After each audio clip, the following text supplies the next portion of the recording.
Hello, my dear students. Today we are going to continue the discussion of the poem I Would Like to Be from class 7th English textbook. आज आम class 7th English textbook रो I would like to be रो द्वितीय भाग आलोचना करवा। तुम्हें जदि प्रथम भाग भिडटी देखिना हो ताहले प्रथमे ताकू देखिनियो। Today we will discuss comprehension activities, listening, speaking, vocabulary uses and writing. The poem I Would Like to Be was about the child's aspirations to become a monkey and a tiger. ଏହି କବିତାଟିରେ କବି ଗୋଟିଏ ପିଲା ବିଷୟରେ କହିଛନ୍ତି ଯିଏକି ଗୋଟିଏ ମାଙ୍କଡ଼ ହେବାକୁ ଚାହୁଁଛି ଓ ଗୋଟିଏ ବାଘ ହେବାକୁ ଚାହୁଁଛି। ଟିକେ ରିକ୍ୟାପ୍ କରିନେବା। ଫାର୍ଷ୍ଟ ଷ୍ଟାଞ୍ଜାରେ ପିଲାଟି କହିଛି ଯେ ସେ ଗୋଟିଏ ମାଙ୍କଡ଼ ହେବ। ସେ ଗଛ ଡାଳକୁ ଉପରକୁ ଚଢ଼ିବ, ଗୋଟିଏ ଡାଳରୁ ଅନ୍ୟ ଡାଳକୁ ଡେଇଁବ ଓ ଆକାଶକୁ ପହଞ୍ଚିଯିବ। ତା ସହ ଖେଳିବ, କୁଦିବ, ନାଚ କରିବ ଓ ଖାଇବ। ତାମାନେ ସେ ଗୋଟିଏ फ्री लाइफस्टाइल बंचवाकू चाहूँगी। सेकेंड स्टांजारे पिलाटी गोटे बाघ होगाकू चाहूँगी। से घंचा जंगल रे बुलिबो, दिन रे सूर्य आलोक रे सोई रहिबो, राति रे शिकार खोजिबो एवं शेष से पचारची तुमे कौन हेबो। तो से बाघ भली निजर निष्पत्ति निजे नेबाकू चाहूँगी। So this is the summary of the poem. वर्तमान आमे आगू जीवा, पुणी थरे देखि नेबा कविताटीर title that is I would like to be. एठी आमे देखिबा आई एपोस्ट्रोफिस डी, एटा गोटे कॉन्ट्रैक्शन फॉर्म। आर मूल फॉर्म टी होची I would, WOULD, I would. I would को कॉन्ट्रैक्शन फॉर्म रे आई वुड बोली मध्य कहा जाए। Okay, so let's begin. comprehension activities. A multiple choice questions. Tick correct alternative. 1. The child wishes to be. Options गुड़िक है a lion, a tiger, a monkey, both a tiger and a monkey. पिलाटी कौन होगा चाहूँगी? उभय tiger और monkey होगा चाहूँगी। So the correct option is D. 2. A monkey. Option गुड़िक है flies in the sky, dances in river, swims in sea, jumps from branch to branch of a tree. गोटे मांकड़ कौन करे? गछर गोटे डाल रू आ गोटे डाल को डिए। So the correct option is D.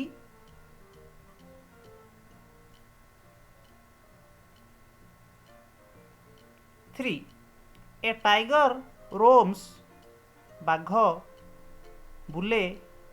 Option गुड़िक है the river, the forest, the cornfield, the sea beach. ठीक ऑप्शन टी हम फॉरेस्ट बा जंगल। 4.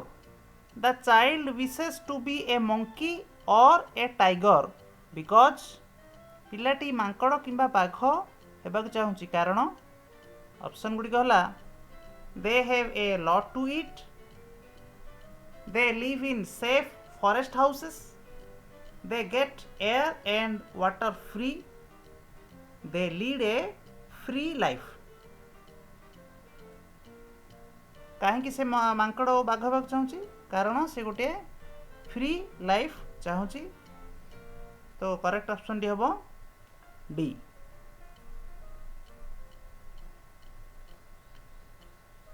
B Provided below are some phrases from the poem. Put them under two heads, monkey and tiger.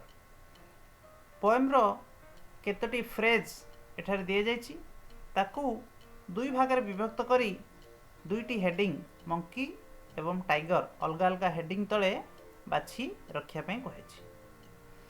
पढ़िबा कौन सब option अच्छी। फर्स्ट अच्छी रोम इन डीप जंगल, एटा tiger option रे जीवो, बाघ बुलिया को चाहे जंगल रे घंचा जंगल रे। सेकेंड टी लिखाई dancing and eating, Etah monkey under रे जीवो। क्लाइम द ट्री, गछ चढ़िबा, एटा मंकी अंडर रे जीवो। लाइंग इन द सनलाइट, सूर्य किरण रे सोइबा, एटा टाइगर तले आसीबो। प्लेइंग एंड स्किपिंग, खेलिबा और कुदिबा, एटा मंकी अंडर आसीबो। Searching for food at night, राति रे खाद्य खोजिबा, एटा टाइगर अंडर आसीबो। Jumping from branch to branch, एटा मंकी अंडर आसीबो, गछ डाल रु डाल को डेइबा। ओके, तो यही सब फ्रेज गुड़ी को आमे निर्दिष्ट नाम तले रखिले। Next listening. A, your teacher will say the following words aloud. Listen to him or her carefully. Mark in each word one or some letters are silent while speaking. Your teacher will read 3 times. First listen, then write, and finally revise. One is done for you. एठारे केतोटी शब्द दिए जाइछि, केतोटी word दिए जाइछि, किंतु से सब को उच्चारण बेले सेथिरु केतोटी साउंड बा केतोटी लेटर साइलेंट रहे बा उइह रुहे। याकू बारंबार अभ्यास करिया दरकार। याकू मु पढ़ुची, तुमे ध्यान सहित शुण और मन रखिया को चेष्टा कर। मु गोटे गोटे वर्ड को 3 थर लखाएं पढ़िबी। सेई वर्ड रे को लेटर टी साइलेंट रहिछि ता मध्य लेखाइछि।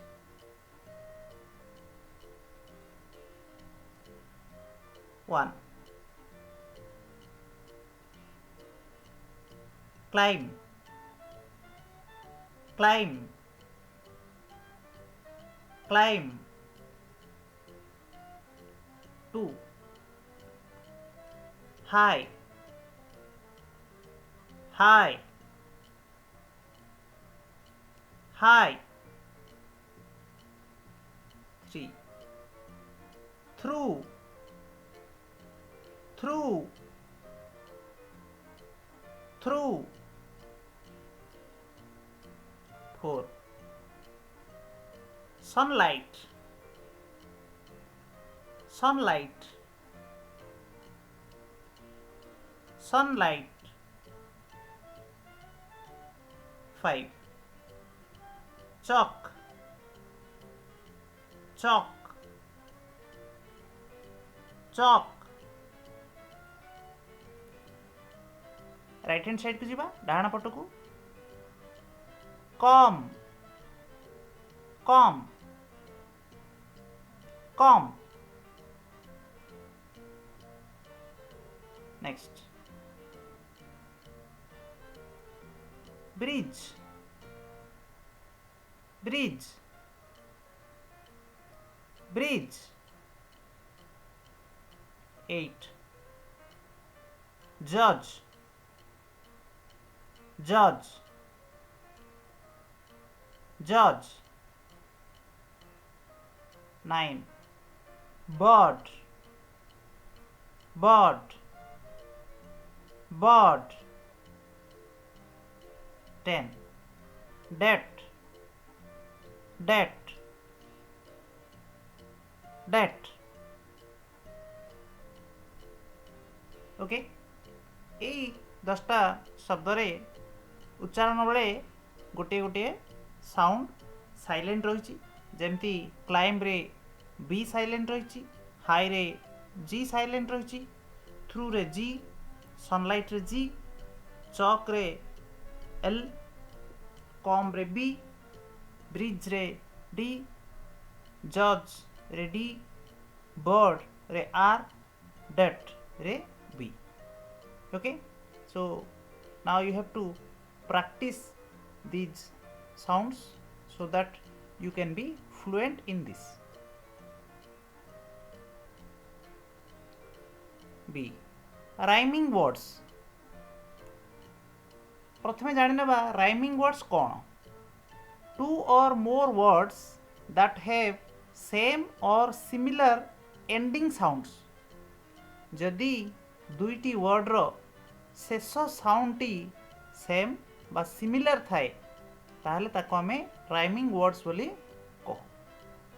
शेष साउंड शेष लेटर सब नुहे शेष लेटर हो पारे न हो पारे. तो देखिबा teacher will read out the poem, students listen and underline the rhyming words. आमे कविताटी पढ़चे कविताटी रे केउ वर्ड गुड़िक राइमिंग वर्ड्स ता माने केउ वर्ड गुड़िकर शेष साउंड गुड़िक सिमिलर साउंड. देखिबा स्टांजा 1 रे देखिबा कौन कौन साउंड गुड़ाक सिमिलर अच्छी. High, sky. देखिपाल हाई स्काई शेष साउंड गुड़िकर उच्चारण सिमिलर अच्छी. सेमिति ठू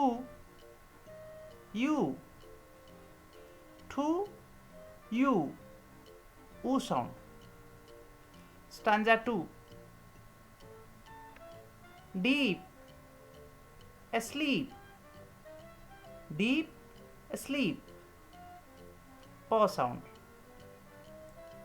थ्रू यू ऊ sound.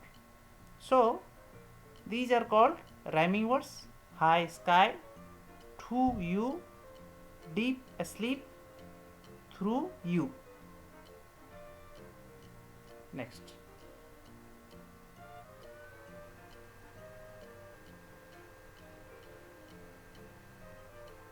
Speaking.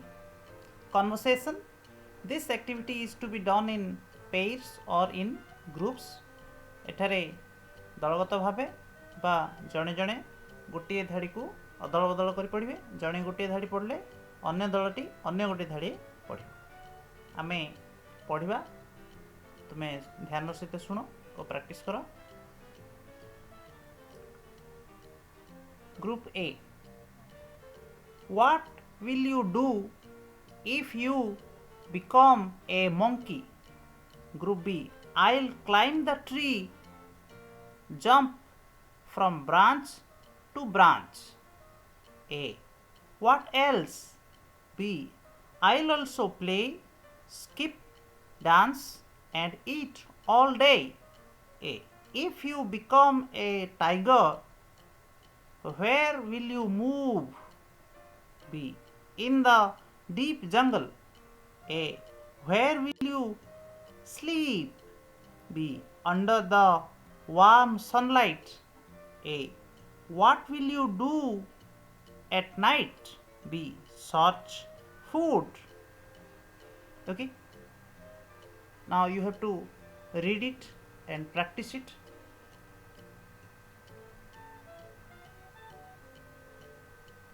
Vocabulary. Some words are described below. Can you find them in your poem? एठारे केतोटी क्लू दिया जायछि ताकु धरी सेही निर्दिष्ट वर्ड टी को हमको पोएम रु कविता रु बाछि आनिया हबो. क्लू टी को हम पढ़िबा. The national animal of India. भारतर राष्ट्रीय पशु. You can guess it from the picture also. Yes, it is tiger. 2. A part of the tree where birds build their nest. गच्छर सेई भाग जोठारे पक्षी माने नेस्ट बा बसा तैयारी करंती. Yes, it is a branch. 3. It gives us flowers and fruits. यह हमको फूल फल दिए. tree. 4. The opposite of the day. दिनर opposite बा विपरीत. राति. Night. A man-like animal that jumps from branch to branch. गोटे पशु जहाँ डालरू डाल को डिए. Mankad. Monkey.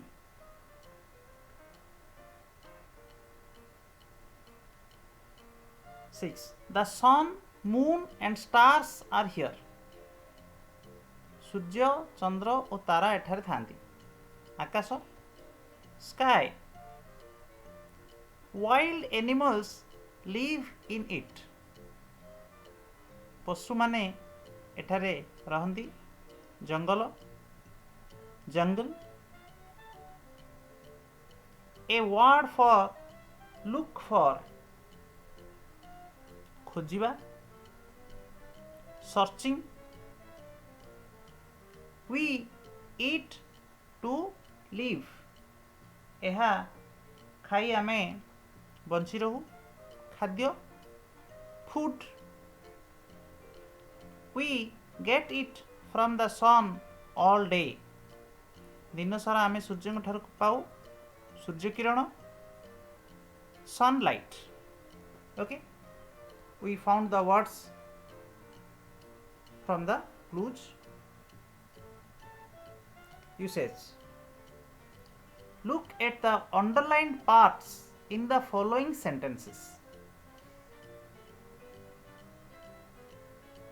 I would like to be a monkey.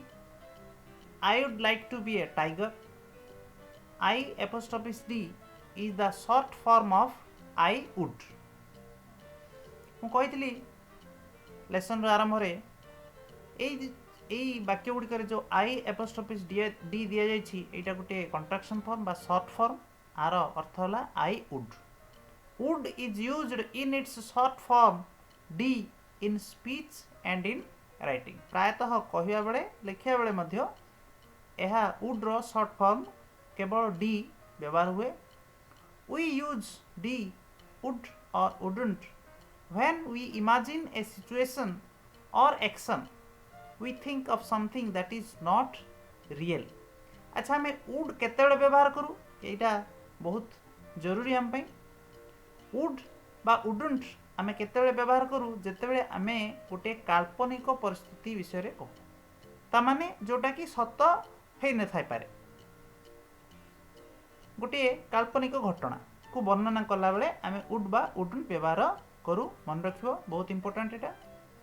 The poet as human being can never be an animal such as a monkey और a lion but he wishes और imagines to become a monkey और a lion which is unreal.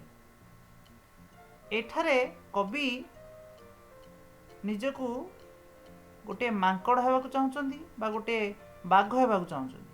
किंतु किए कोन सतरे बाघ किंबा मांकड़ हेइ परिबो कि ना. तो एटा होची गोटे इमेजिनरी सिचुएशन गोटे काल्पनिक परिस्थिति जोठी कवि चाहुचंदी जे से गोटे मांकड़ हेबे बा से गोटे बाघ हेबे. कोन से सतरे हेबे कि ना. एटा गोटे काल्पनिक परिस्थिति. तो एठारे से व्यवहार करिवे would. Now use I would to say the following situations. One is done for you. तो कवि जे भली गोटे इमेजिनरी सिचुएशन रे आई वुड व्यवहार करचंदी कविता रे एठारे मध्ये केतोटी से भली काल्पनिक सिचुएशन दिया जायछि. आमे ताकु नै वाक्य गठन करिवा. 1. You think of becoming a butterfly. तमे भाबुछ गोटे प्रजापति हेबो.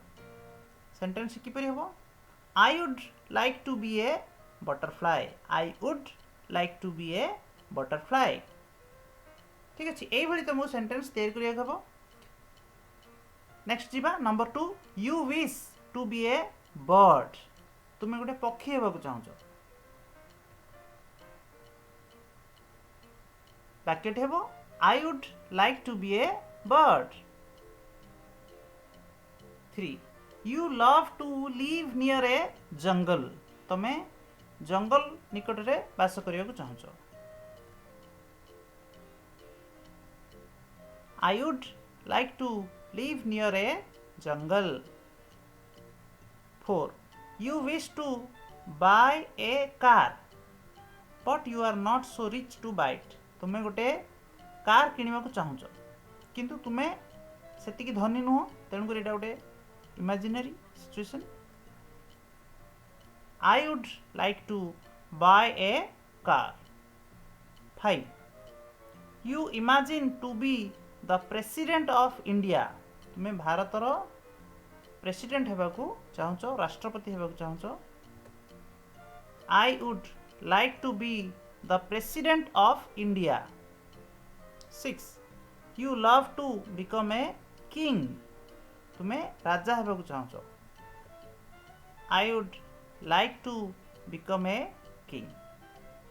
ओके सब मन रखियो इमेजिनरी सिचुएशन रे वुड व्यवहार करिवा. Next writing. A write answers to the following questions. 1. What does the poet wish to be? कवि कौन होगा चाहते? The poet wishes to be a monkey or tiger. से गोटे मांकड़ किंबा टाइगर बाघ होगा चाहते. Why does he like to become an animal like a monkey और ए टाइगर. से कहीं गोटे पशु जेपरिक मांकड़ बा बाघ होगा चाहते. He likes to become an animal like a monkey or a tiger because he wishes to live a free life. से गोटे पशु जेपरिक मांकड़ बा बाघ होगा चाहते कारण से गोटे फ्री लाइफ चाहते. 3. What does a monkey enjoy doing? गोटे मांकड़ कौन करने को भल पाए? The monkey enjoys climbing the tree high, jumping from branch to branch, playing, skipping, dancing and eating. गोटे मांकड़ गछ डाल ऊपर को चढ़ा भल पाए, गोटे डाल आ गोटे डाल को डेइबा भल पाए, खेलवा कूदवा नाच करने और खाइबा भल पाए.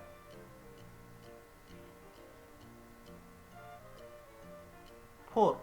Where does a tiger walk about freely? गोटे बाघ